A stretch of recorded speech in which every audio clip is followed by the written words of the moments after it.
Hi, this is a little bit of movement to help get some blood flow into the feet. So you're gonna need your little myofascial ball, the little guy, not one of the big ones, but the little one, and a strap. Okay, so starting with this little guy, and this is little, it's like the size of an eyeball.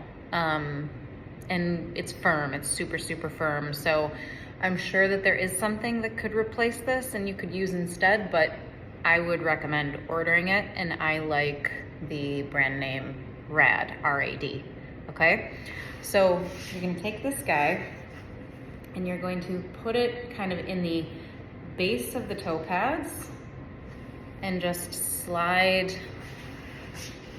it back and forth. So like that, kind of around the upper part of the arch.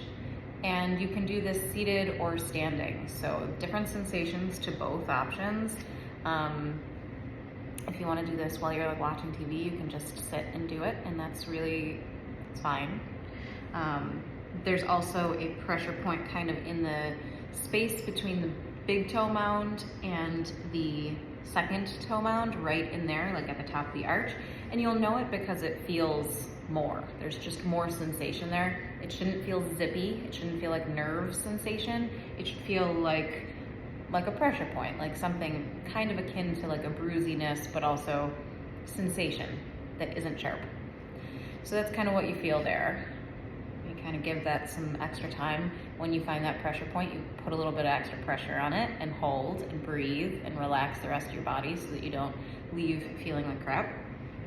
And then start to just go up and down the foot. And when you get to the heel, just rock around on the heel. So that edge, that most outer edge of the heel there, you just kind of slide the block back and forth, which, you know, will kind of help open up some of that fascia too.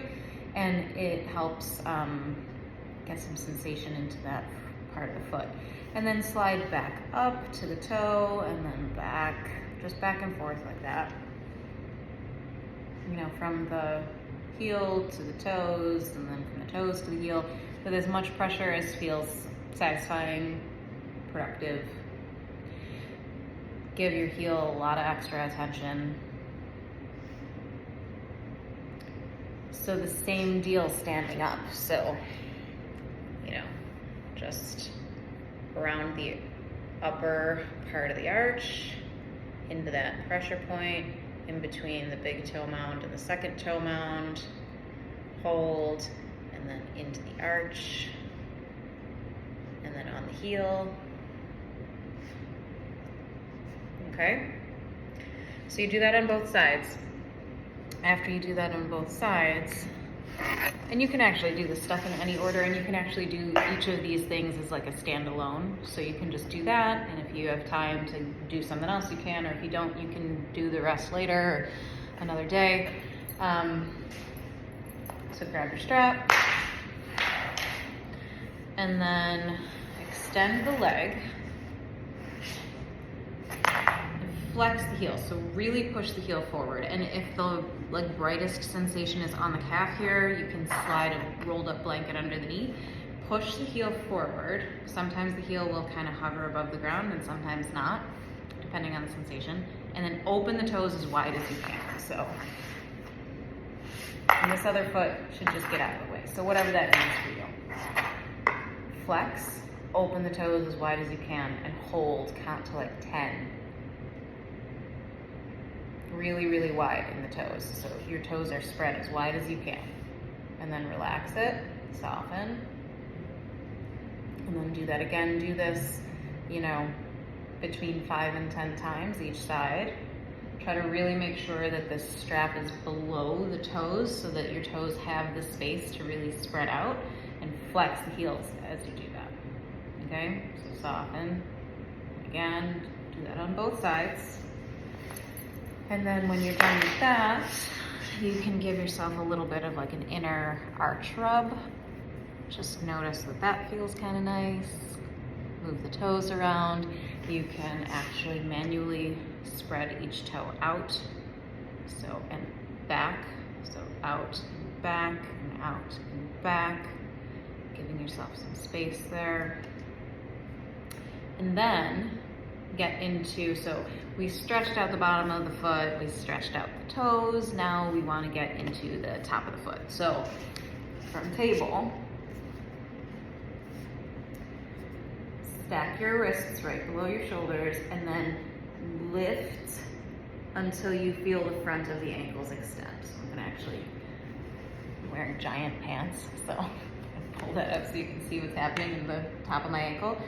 So hands are just grounded. Lift until you feel the front of the ankle stretch.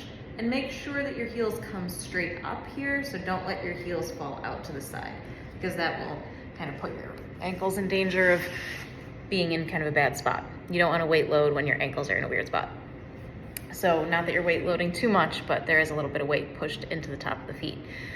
So you do that a few times, feel the front of the ankle stretch out, circle out the ankle after, obviously give it some range of motion exercises, and then you can also, counter that. So after you do, so you're on the tops of the feet, toenails to the ground. After you do this guy, you can tuck the toes under and do a real downward dog, or you can step one foot back and press into the heel and stretch out the calves. The objective is to get as much blood flow into the feet as you can. So there's an enormous amount of tension that our feet are holding all the time because they have to, because they're getting us around. Stretch out those toes, use the ball to really rub the bottom of the foot out, and that should do the trick. Okay, thanks.